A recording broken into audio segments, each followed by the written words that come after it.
공동체의 청정과 화합을 유지하는 방법. 2024년 1월 1일 안고 회양식. 안녕하세요. 2024년 갑진년 새해가 밝았습니다. 스님은 공동체 대중과 함께 평소처럼 예불, 삼귀의, 수행문, 참회, 108배, 명상, 경전 독송을 차례대로 하며 새해 첫날을 맞이했습니다. 공동체 대중은 지난 12월 23일부터 오늘까지 열흘 동안 겨울 명상 수련 및 공동체 동안거 수련을 했습니다. 스님은 5일 동안 명상 수련을 지도하며 대중과 함께 명상을 한 후 다시 5일 동안 공동체 대중과 안거 수련을 했습니다. 오늘은 수련을 마치며 회양식을 했습니다. 명상과 안거 수련을 마친 뒤여서 모두가 환하게 밝아진 얼굴이었습니다. 대중이 삼배의 예로 법문을 청하자 스님은 수련을 무사히 마친 대중들을 격려하며 새해에 어떤 마음으로 수행과 활동을 해나가면 좋을지 이야기해 주었습니다. 안거를 잘 마쳤습니다. 부처님 당시에는 포사를 한 달에 한 번, 매월 보름날에 하고 자자를 1년에 한 번 안거가 끝나는 날에 했다고 전해져 내려오고 있습니다. 포살은 스스로 계율을 어긴 것에 대해 대중 앞에 드러내어 참회하는 것이고, 자자는 대중으로부터 지적을 받고 그것을 자기에게 돌이켜 참회하는 것입니다. 대중의 지적이 전혀 사실이 아닌 경우에만 이러이러한 지적이 있었는데 사실은 이렇습니다 하고 설명해 주는 정도만 했었지, 대부분 대중의 지적을 받아들이는 편이었습니다. 이런 전통을 계승하여 정포회에서는 도반들끼리 서로를 탕마하는 정일사 수련을 진행하고 있는데요. 현재 정일사 수련에서는 부처님 당시처럼 계율을 어긴 것에 대해 지적을 해주는 것도 하지만 서로 오해가 생긴 것에 대해 해명을 하거나 답답한 마음을 하소연하거나 위로를 받거나 이런 것들도 섞여 있습니다. 오해를 풀거나 하소연을 하거나 위로를 받는 것이 현재 여러분의 수준에서는 교과적인 측면도 있지만 수행의 관점에서는 근본을 놓치고 있는 측면도 있습니다. 수행적 관점을 갖고 서로를 탕마하는 시간. 수행이란 스스로 돌이켜서 자기를 치유하는 것입니다. 누구로부터 사과를 받거나 해명을 들어서 자신의 괴로움이 해결되었다면 그것은 수행이 아니에요. 그것은 상담 치유 기법의 일종이라고 볼 수 있습니다. 그렇다고 그런 방법이 필요 없다든지 그런 방법을 무시하자는 뜻은 아닙니다. 수행이란 어떠한 경우에도 내가 자유로워지는 것이 목표입니다. 만일 나의 상처를 누군가를 통해서 치유하려고 한다면 그것은 수행이 아니에요. 대중으로부터 나의 부족함이 무엇인지 들어서 나를 자각해 나가는 것이 자자입니다. 그래서 수행적 관점을 조금 더 분명히 가지면 좋겠다는 말씀을 드리고 싶어요. 그렇다고 정일사 수련을 자자 방식으로 하는 게 더 좋다는 얘기는 아닙니다. 왜냐하면 현재 여러분의 상황에서는 위로도 좀 받고 해명도 듣고 또 지적도 하고 이런 것들이 섞여 있을 때 오히려 치유 효과가 높다고 볼 수 있기 때문입니다. 그래서 정포회에서는 안거 때 명상을 먼저 한 후 자각이 된 상태에서 정일사 수련을 합니다. 명상을 하면 원망하는 마음이 들기도 하지만 반성도 되고 그러잖습니까?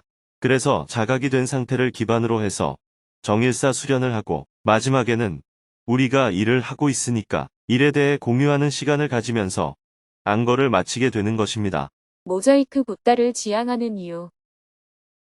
자세히 살피지 않거나 상황을 모르면 무난하게 잘 지내는 것 같지만 실제로는 각자 많은 어려움들을 갖고 삽니다. 수행적 관점에서는 하늘이 무너져도 괴롭지 않은 자기 인생을 살아야 하지만 도반을 위해서는 위로도 해주고 말도 들어주고 이해도 해주면서 살아가야 해요. 그래서 정포회에서는 모자이크 붓다를 지향하는 겁니다. 부처님이 실제로 어느 정도의 인격을 갖추셨는지 자세히 알 수는 없지만 아무튼 경전에 기록되어 남아있는 내용을 살펴보면 우리가 아무리 수행을 해도 부처님의 인격을 따라갈 수가 없잖아요. 저도 수행을 하지만 부처님의 인격에 근접하기는 어렵다는 것을 많이 느낍니다. 이렇게 도달할 수 없는 경지를 목표로 세우고 정진을 하다 보면 너무 지치게 됩니다. 그래서 여러분 한 명 한 명은 부족하지만 오늘 이 자리에 모인 60명이 힘을 합한 우리들의 모습은 붓다의 모습에 근접할 수 있다는 생각을 하게 된 거예요. 부족한 사람들끼리 모였지만 우리가 하는 일은 그래도 부처님과 같은 일을 할 수 있다는 것이 바로 모자이크 붓다입니다. 순우리말로 하면 어불렁 부처라고 할 수 있죠. 부족한 사람들이 모여서 생활하고 있기 때문에 다른 사람에 대한 이해가 필요합니다. 그러나 우리의 목표는 부처를 지향하고 있습니다. 그래서 나의 상처를 남으로부터 해소하려고 하지 말고 항상 모든 괴로움은 나로부터 일어난다는 자세를 가져야 합니다. 상대방에 대해서 내가 이렇게 하니까 너도 그래야 한다 하는 잣대를 가지면 안 됩니다.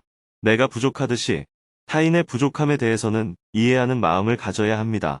단, 상대를 이해해야 한다는 걸 너무 강조하면 붓다의 길로 가는 목표의식이 퇴색되고 세속적으로 좋은 사람이라는 소리를 듣는 수준밖에 안 되어 버립니다. 너무 붓다의 길만 강조하면 우리들 중에 누구 하나가 죽어도 안 쳐다보고 죽든 살든 내가 알아서 해라 하면서 외면하게 됩니다. 왜냐하면 붓다의 길은 오직 자기 힘으로 가야 하기 때문입니다. 공동체의 청정과 화합을 유지하는 방법. 그래서 자기 자신에게는 수행자의 원칙을 적용하되 남은 항상 포용하는 자세를 취해야 합니다. 나에게는 뒷말을 말하지 않는다는 원칙을 적용하되 남에게는 뒷말도 할 수 있는 것이 인간사라는 관점을 가져야 해요. 이렇게 사물을 보면 나 스스로는 자립하는 인간이 되고 도반들과는 서로 협력하는 좋은 관계를 맺을 수 있습니다. 그런데 우리는 반대로 합니다. 자기한테는 나만 부족하나? 너희도 다 부족한데 하면서 유연하게 적용하고 남한테는 계율에 어긋난 행동이잖아 하면서 엄격한 잣대를 적용합니다. 그래서 수행 공동체 안에서 계율이 갈등의 원인이 될 때가 많습니다. 계율을 남에게만 엄격하게 적용하면 공동체를 청정하게 하고 화합시키는 게 아니라 오히려 갈등을 조장하게 됩니다. 부처님께서 좋은 법을 전하셨지만 불멸 후 200년이 지나서 교단이 분열되었습니다. 이는 역설적이게도 교단의 청정과 화합을 뒷받침해야 할 계율에 대한 해석 차이로 인해 발생했습니다. 계율에 대한 해석 차이가 왜 발생했을까요? 계율을 자기에게는 유리하게 적용하고 남에게는 엄격하게 적용했기 때문입니다. 아무리 좋은 것이라도 거기에 집착하면 문제가 생깁니다. 일을 잘하는 것에 너무 집착하면 일의 성과는 좋을지 몰라도 갈등이 생겨서 대중에게 안 좋은 모습을 보이는 결과가 간혹 발생하게 되는 거죠. 그래서 부처님의 가르침을 적용할 때는 항상 중도적 관점을 유지해야 합니다. 첫째, 붓다의 가르침은 오직 나에게만 적용하지 남에게 적용하지 말라는 관점을 놓치지 말아야 합니다. 둘째, 타인의 행동에 대해서는 너무 엄격한 잣대를 들이대지 말고 이해의 폭을 넓혀나가는 관점을 가져야 합니다. 이렇게 해나간다면 스스로 계율을 지킴으로써 청정성을 유지할 수 있고 서로 시비하지 않음으로써 화합을 유지할 수 있습니다. 승가는 청정하고 화합해야 됩니다. 양면성을 가지는 두 가지를 반대로 적용하면 분열의 씨앗이 되지만 중도적으로 적용하면 청정과 화합을 동시에 이룰 수 있습니다. 이렇게 우리는 현실에서 일어나는 문제를 갖고 수행을 하고 해결책을 만들어 나가야 합니다. 이때 우리의 수행이나 해결책이 부처님의 가르침과 일치하는지 항상 점검해야 해요. 부처님의 가르침을 맹종해서도 안 되지만 우리가 현실에 맞게끔 적용한 것이 부처님의 가르침에 부합하는지 항상 점검해야 합니다. 그렇지 않으면 소승불교의 한계를 극복하기 위해 새롭게 일어난 대승불교가 소승불교보다 더 세속적으로 변화하는 결과를 가져온 것처럼 우리의 실천도 그렇게 될 수 있습니다. 왜냐하면 현실을 반영해서 새로움을 제시했기 때문입니다. 현실을 반영했다는 것은 세속을 끌고 들어왔다는 의미로 볼 수 있기 때문에 결과적으로 더 세속화되고 부패할 가능성이 높습니다. 이것을 우리는 늘 유의해야 합니다. 법을 배우면 법을 고집하지 말고 현실에 맞는지를 점검해야 하고 현실에서 어떤 경험을 얻으면 다시 법과 맞는지를 점검해야 합니다. 그래야 형식주의에도 빠지지 않고 주관주의에도 빠지지 않습니다. 이것도 역시 중도를 실천하는 방법입니다. 부처님께서는 이렇게 말씀하셨습니다. 법이 아닌 것에 의지하지 말고 법에 의지하라. 남에게 의지하지 말고 나에게 의지하라. 법에 의지하라는 것과 나에게 의지하라는 것은 어쩌면 정반대의 행위처럼 들리지만 법에 의지하라는 것은 주관주의에 빠지지 말라는 의미이고 나에게 의지하라는 것은 전통이라는 형식주의에 얽매이지 말라는 의미입니다. 우리는 항상 양쪽을 다 점검하면서 정진을 해나가야 됩니다. 여러분들 사이에 분쟁이 생겼을 때는 대부분 어느 한쪽으로 치우쳐 있는 경우가 많습니다. 상대를 미워해서 흠을 잡으려고 하다 보면 계율 중에 어긴 게 없는지를 찾게 됩니다. 반대로 상대가 형식주의에 빠지지 않았는지 꼬투리를 잡기도 하죠. 부처님이 열반에 드시기 전에 수바드라가 세상의 많은 사문들이 각기 다른 가르침을 설파했는데 누구의 말이 옳습니까? 하고 질문했습니다. 그러자 부처님께서 이렇게 말씀하셨습니다. 그들의 주장에 대해 나는 다 알고 있다. 마음속에 시기와 질투와 거짓과 욕망이 있으면 어떤 말을 해도 신뢰하기가 어렵다. 그들이 갖고 있는 마음의 상태가 어떠냐 하는 것을 봐야 한다는 것입니다. 누가 옳고 그르다는 말을 하지 않으시고 출가해서 지난 50년 동안 부지런히 수행 정진을 했다고 강조하면서 8가지 바른 길을 제시했습니다. 그래서 너무 말이나 형식을 따지기보다는 그때 내 마음을 살펴야 합니다. 시비하는 마음을 내어서 그 근거로 계율을 따지고 있지 않은지를 봐야 해요. 상대를 제압하려고 하다 보면 약점을 잡게 됩니다. 그래서 도반들 사이에서 시비하는 마음이 들었더라도 자신의 마음을 살피고 내려놓을 수 있는 자세를 가지면 좋겠습니다. 갈등을 어떻게 바라볼 것인가? 사람이 살다 보면 갈등이 생기는 것이 정상입니다. 그러나 우리의 목표는 갈등을 극복하는 것입니다. 갈등이 생기는 것을 합리화해서는 안 되지만 그렇다고 갈등이 생기는 것은 문제다 이렇게 바라봐서도 안 돼요. 갈등이 생길 수밖에 없는 현실에서 그 갈등에서 벗어나는 것이 우리의 목표입니다. 어떤 일이 일어나도 일어날 만한 일이 일어난 것입니다. 또한 어떤 일이 일어나도 우리는 해결할 수가 있습니다. 해결하지 못한다고 전제하면 우리가 어떻게 부처가 될 수 있겠어요? 서로 갈등하는 것이 잘하는 것은 아니지만 그럴 수 있습니다. 그렇다고 가만히 내버려 두어야 하느냐? 그렇지는 않습니다. 갈등은 해결해야 합니다. 우리의 목표를 생각해서 어떤 일이 벌어져도 항상 희망을 가져야 하고 또한 우리의 현실을 생각해서 어떤 일이 벌어져도 이해를 해야 합니다. 우리가 함께 활동을 해나가면서 갈등이 덜 생기면 아무래도 낫잖아요. 그런 관점에서 도반들을 잘 살피면 좋겠습니다. 옆에 도반이 있어야 우리가 하고자 하는 일을 할 수가 있게 됩니다.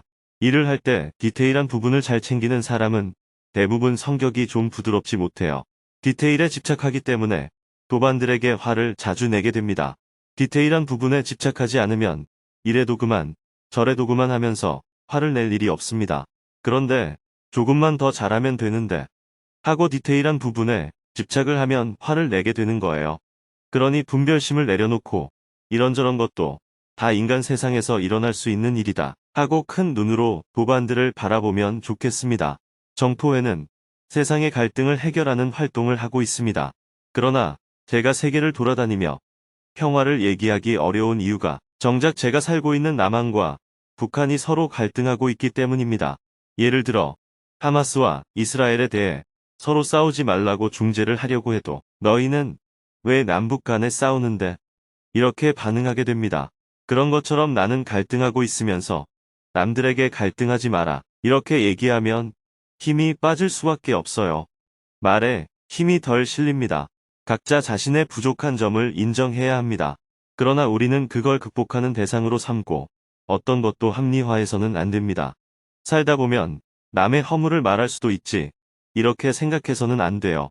부처가 되겠다는 목표에 언제 도달할 수 있을지 모르지만 우리는 100%에 도달하지 못하더라도 100%에 근접해 나가는 쪽으로 꾸준히 수행 정진을 해나가야 합니다. 지난 열흘 동안 수고 많이 하셨습니다. 중도의 길을 찾아 나간다는 것은 무엇을 의미하는 것인지 관점을 잡을 수 있었습니다. 사홍서원으로 동안거 수련을 모두 마치고 기념사진을 찍었습니다. 이어서 열흘 동안 사용한 공간을 청소하고 뒷정리를 한 후 각자의 처소로 향했습니다. 스님은 오후 4시에 봉화정토 수련원을 출발해 서울로 이동했습니다. 고속도로 위를 3시간 달린 후 저녁 7시에 서울 정토회관에 도착했습니다. 저녁 8시부터는 정토회 대표님을 비롯하여 사무처 활동가들과 온라인으로 회의를 했습니다. 2024년도 정토회 중요 행사와 일정들에 대해 공유하고 어떤 콘셉트로 행사를 진행하고 무엇을 보완해야 할지 점검한 후 하루 일과를 마쳤습니다. 새해 첫날 스님의 하루가 지나갔습니다. 이번 동안거 수련을 통해 공동체 대중은 도반이 수행의 전부라는 말을 온몸으로 체감했고 제자들의 이야기를 경청한 스님은 기쁜 마음으로 동안거를 마쳤습니다. 내일은 오전에 정토회 시무식 행사에 참석해 법문을 한 후 오후에는 평화재단을 찾아온 손님들과 연달아 미팅을 하고 저녁에는 두북 수련원으로 이동할 예정입니다.